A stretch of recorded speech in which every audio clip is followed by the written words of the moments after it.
quite a serious subject as well, sorry. Okay. We've both had breast cancer. I've had 4 operations, chemotherapy and radiotherapy. I had a lumpectomy, chemotherapy, Herceptin and radiotherapy. I'm Julie Ray. I'm a recently retired academic. I was a nurse and a midwife. I'm a mum, sister, and I have a lovely husband.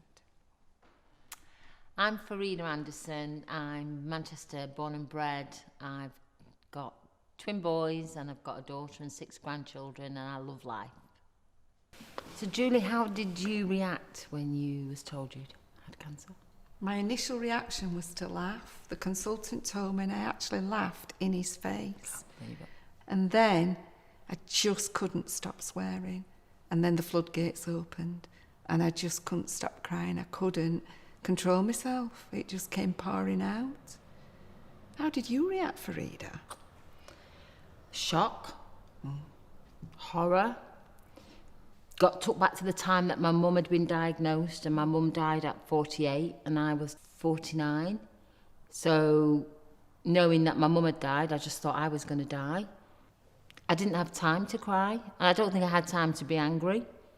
I just had to get on with it, making those appointments and then facing the journey of what was ahead. So Julie, what did you know about radiotherapy? I knew immediately not to go on Google because I couldn't filter the rubbish from the sound information. And so I knew that would make me even more anxious going into that sort of treatment. Well, I'm different, love. I pinged Google. I said, okay, Google. Yeah, but you're a Google queen, aren't you? Yeah, You look I am. everything up. I do. Well, that's what's the point of not... You've got to use what you've got, but you have to have a filter with it. You've got to understand that, take what you read with the level of a pinch of salt, but it highlighted me some elements that I didn't know about. I still had in my mind it was going to be a microwave pinging session, and therefore it was going to take minutes or seconds. I just thought I'd be in and out. Whatever it was, I was going to be in and out. Do you know what? I'm really curious. Yeah. What did you do to sort of deal with side effects of radiotherapy?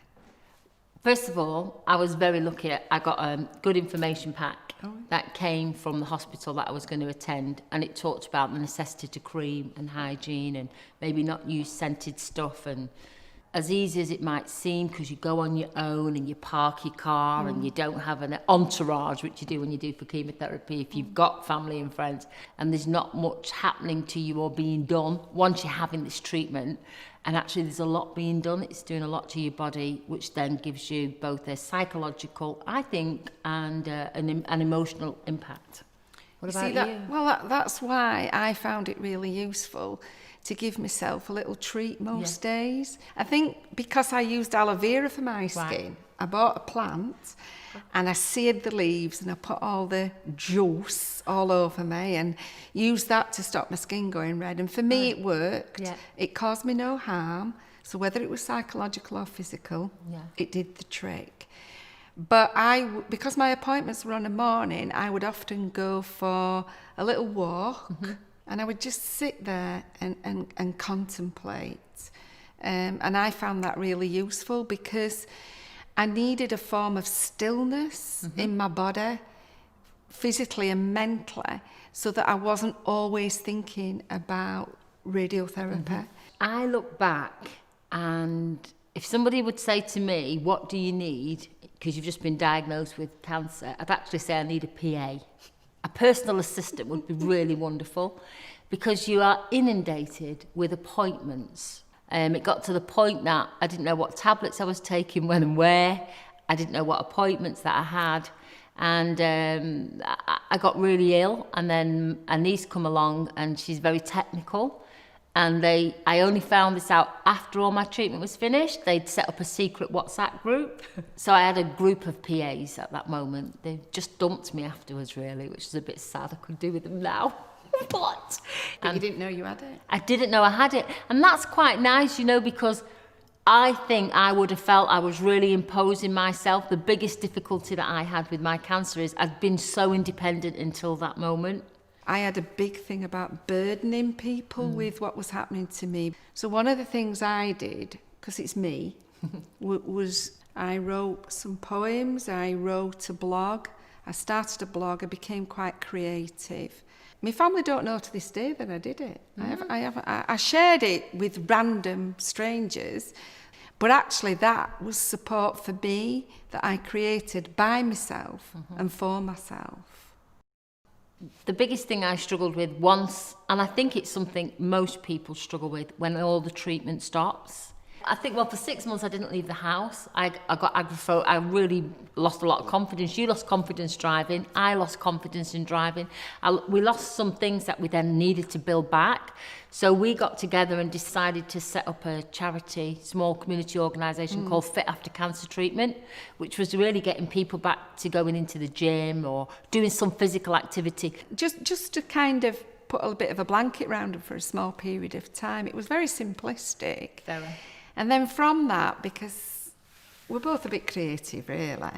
I would have said mad, but you can call it creative if you want. I wanted to act and perform. And we started to talk about writing poems, and you went along with it. And then very quickly you said, nah, let's do a big performance. Let's call it Tits Up. To say we were kind of, we are ordinary people. And we've come through this. And we're using this creative side of us to share our experience, but also maybe the voice of other people. We're happy to perform that as well. Yeah, we want to get that. And it's a short performance, but we've had very good feedback. And we've also raised money for breast cancer. Yeah, and for fat. Yeah. And you know, it's a good way to get over a message. I mean, my detection was not through any lump, it was through screening. So it's really, really important for people to get screened and to go for those appointments.